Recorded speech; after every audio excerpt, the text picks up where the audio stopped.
On the 17th of August 1977, Lawrence Ellison was born to a single Jewish mother in New York City, USA. His biological father was a United States Army Air Corps pilot of Italian origin.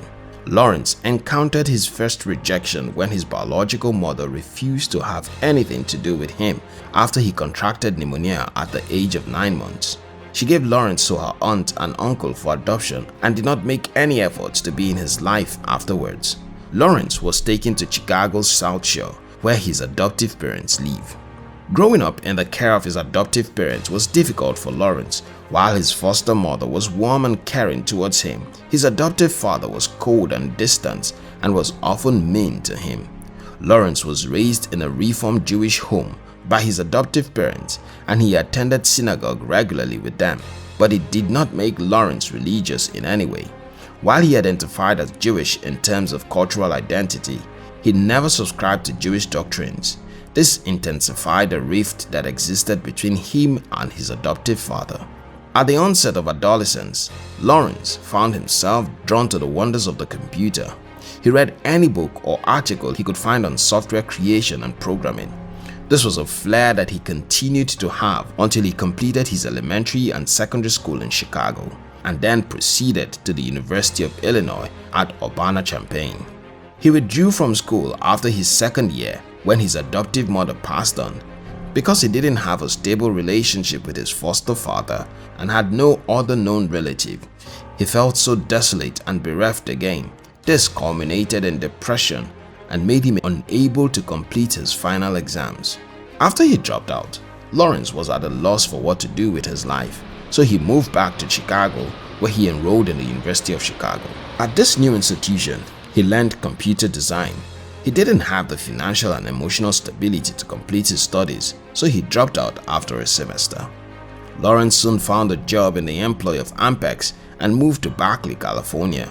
While working there, he never neglected his age-long interest in programming. He continued to learn more about programming and spent his free time practicing all he had learned. He stumbled on Edgar F. CODD'S research on relational database design. This led to the formation of a software company called Oracle.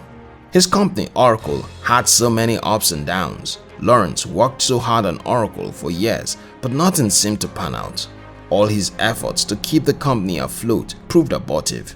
At some point, he had to mortgage his house to obtain a credit line to sustain the business. The failure of his company tried to discourage him.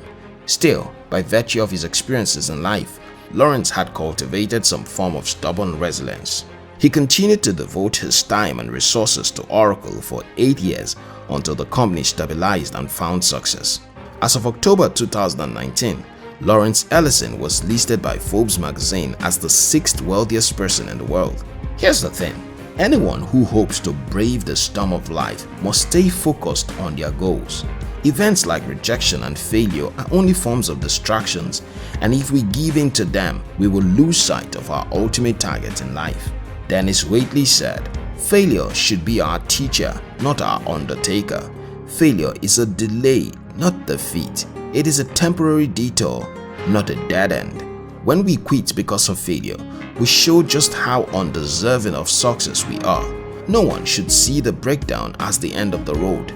Napoleon Hill said, "Most great people have achieved their greatest success just one step beyond their greatest failure." When it seemed all hope is lost, we should keep working on our dreams because success could be close at hand. Jack Canfield said, "Don't worry about failure. Worry about the chances you miss when you don't even try." Lawrence Ellison's success could be attributed to his resilience and resolve to continue trying even when his company was failing.